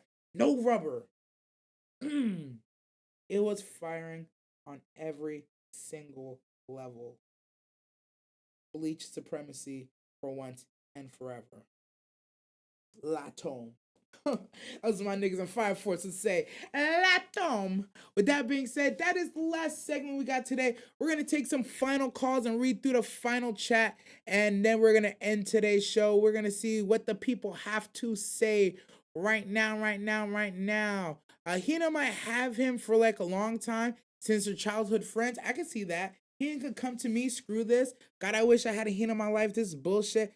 I don't even bother Taiki. He's just blame Taiki. He's just vibing. No, he really is just vibing, bro. He really is just vibing, chilling, maxing, relaxing. New girl in Ramna raised the bar. I think she said, why does it smell oily? Yes. So two things. One, I didn't talk about Rama because I'm trying to keep the episodes and just the tip to high level points where I have a lot to talk about. We can talk about the side shows after this main show is over. But yeah, the new Shadi and Rama, fucking 10 out of 10. No notes, no complaints. The introduction of her was perfect. Oh, I figured out who she was right at the right time. I love that she's right here. Yeah, she's right here. I love that she's with the smoke. Yeah, nah, top tier Shadi, bro. Absolutely hilarious. And I love how you don't have to really explain too much about her because like it's like one of those things. It's like, why is she so flexible? Rhythmic gymnastics. Is she just running across the roof? Yeah, she's a rhythmic gymnastic. How the fuck did she take an uppercut in midair and turn that uppercut into a backflip? She's a gymnast. Of course she can do that. Duh. But it's hilarious. I think waiting room gotta talk my talk. Okay, we'll do the waiting room. She's a Chinu before it's cool. Fact. Shit, my Wi-Fi went out. All good. Alright, chat. Alright, Sauce Maho fans. We're gonna take one call and then we're out this bitch. What's up, caller number 9? Welcome to the show. What's your beef? Brother, shout out. What up? Not much. Thank you for the call in. Alright, what's your beef, my boy? Yo, last ep of AIRA JUGGLES. Okay. I was genuinely upset that emperor lost that fight. Really? How so? Talk to me. Why? So from what I'm seeing, he's like the strongest dude in the empire. He's Yes. the emperor or whatever. But I could tell that he's not just one of those like cheap emperors, like those bureaucrats and nobility kings that are just like stand-ins, whatever. When the real Oh hell no, he people- trill. He the real deal. Yeah, he a gangster. He walk the walk, talk the talk. Agreed. you see it, he got the brains. And his power ain't borrowed. It's not. It's all him, baby. Sid had said it the best. We don't use borrowed power here. Yo, facts. And it just bothers me how I think it's Shaya's dad. Yes. I think he poisoned or paralyzed him through something. He did. He did. Look, hear me out. I'm not gonna lie. If you watch the reaction on YBR's channel, you can see that I because I don't look at what YBR is doing. I audibly was upset when he actually lost. I was audibly upset. I was like, oh damn, he really went out? And then he said, yeah, we poisoned him. I was like, I knew he had to lose, but like, I kind of wish we just beat him. I mean, don't get twisted. It's still a W. It's still a W. But like, as thugging as he was, there's a certain element of not clean. it was not clean. No, hey, listen, when you're fighting for freedom, everything is allowed. Even like I'm not gonna sit here and act like when I used to play Pokemon and I used to go fight the Elite Four, I'm not gonna act like I didn't use what's the one Pokemon where if somebody hits it with a physical attack, the Pokemon that uses a physical attack becomes paralyzed. I would use shit like that when I play Pokemon. So Oh, the that's what that static, the yeah, static yeah, effects. yeah. Yeah, See, yeah, so yeah. so I am not I'm not gonna sit here and act like I'm too good to use status effects to defeat my enemy. And that's all they Hey, did. That's but all they but did. he got jumped. He got jumped. Yeah, he did. I The listen, first I feel your emotion. I do. from But the we knew he jump, was gonna they took lose. out We the knew he was lights. gonna They lose. took out the lights. They started sending arrows his way. He skillfully dodged all the not dodged, blocked them, not even dodged. He blocked them, and then he he knew his soldiers were in trouble, so he had to turn on the lights himself with some fire Turn Maho. on the Some, lights. Sorry, I was just saying shit. You're good, you're good. and then, yo, I think at one point they triple teamed him, Shaya's dad and two other beastmen, right? Yeah, And then yeah, yeah. Something like it, that, it, something it like comes that. back to the scene, and he has them all on the ground. You see Yeah. them?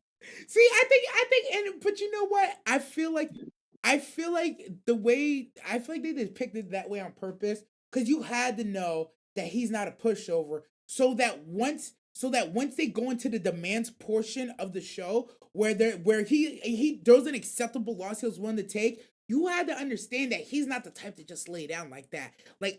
They really were trying to boon him up, and that's what I took away from it. That's the only reason why at the end, I didn't say it out loud, but at the end of it, I was like, okay, I kind of see where they're going with this. Like, if they didn't have to paralyze slash poison him, I don't think they would have. But they did eventually because, like, yeah, this fight's getting too drawn out, and we just got to end this before it gets ugly. Because I do feel like there's a point where if they didn't do that, they're gonna lose to him. I truly They were believe it. they were And they so, were like, legit. failure is not an option for them. But I also see they're trying to boost him up. I don't think they're done with him yet in the story, which is part of the reason why I feel like it really he had to go out like that. Because if he just gets flat out defeated, it's almost like you can't use that character for anything later because his standing has kind of been diminished, his powers are kind of been exposed, and so we can't really use him. Because he went out, he was a good sport about taking his L. Whatever we need Yeah, him for later in the story, I think that's gonna be more important than what we need him for now. We needed to get the Haluyo's freedom right now, but whatever part he's gonna play moving forward, that's what's gonna be interesting. I feel like it's gonna be one of those things. Like I hate to say it like this because this is too kumbaya for even my taste, but I could see that other other nations might still want to like do stuff to the beast people, but he's gonna be like, nah, not on my watch. They defeated me. We view them as equals. So if any other y'all nations want to fuck with these beast people, you gotta fuck with me too. Like if that's what they but, use him for later, I'm like, Dad, this is what I expected. But the way he went out, I ain't but gonna lie. They took him out in a real soft way, and they made me feel bad for him, bro, because he was thugging. He was that, really standing on business.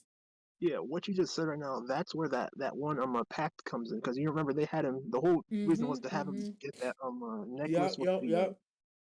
so he's like forced to do it now. So he's like a He's a puppet leader. forced to do something Damn. like that. Yeah, he a puppet leader now. Tough. Like I Tough, legitimately buddy. think this dude could be top five in the entire world in that world In that world, I wouldn't argue with that.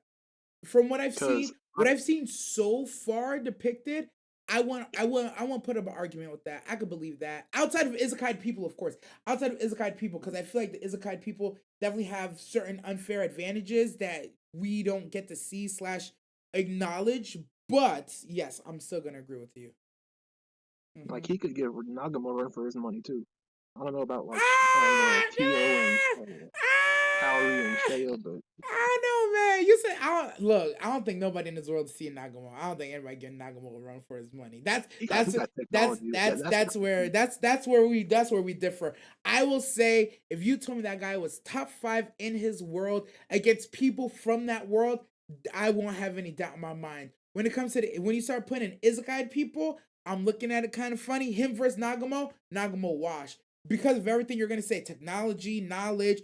I think sheer power, fisticuffs. I don't see this dude putting up the fight that Nagumo had to go through against that Angel Shawty in the last season. I don't see that Mm, dude being on that Angel Lady's level. I see this mm, dude, this Emperor, I see him being as like, that's why I said top 5 in this world. I don't see him being like entity, like basically deity. Cause like that deity pushed Nagumo, and Nagumo still I think he went, maybe I'll say he, if I just have to guess, I think he may went 85-90%, and even that might be being generous because at the end he just pulled out a giant gun and said bye bitch. But yeah. I The see one where you're going. I see thing, where you're going. no, that part's a little foggy to me. Did Kyrie take her power or something? I don't remember. I know Yes, she started and looking like her. Kari was dying, and from my understanding, they implanted the power from the angel that he destroyed into her, and that's why she got her whole buff and upgrade, if you know what I Got mean. But appreciate the call, my boy. We'll catch you on the next episode. See yeah, ya. yeah. All right, y'all. That is the end of Sus Maho Radio episode 6. It's been another fun one. It's been another great one. Sus Maho Radio is the only anime radio show in the entire Sekai. You can find it on Spotify and YouTube. Of course, we're live on Twitch every Monday night. Crash Out King DN. .tv if you want to join and call into the live show. We added some new segments this week. We shortened just the tip. We added your Sekai, your choice. Make sure you comment down below your Sekai, your choice. We added waifu, goddess, isekai. Please tell me, out of the choices we gave you for today's show, who would you waifu, who would you goddess, who would you isekai? Don't forget to comment down below. If you really love if you really love the sauce, make sure you share to Maho with somebody that you know. Sus Maho Radio. I'm your host, DN, formerly Director Nasty, and we out this bitch. Drink your water, wash your ass, have a good one.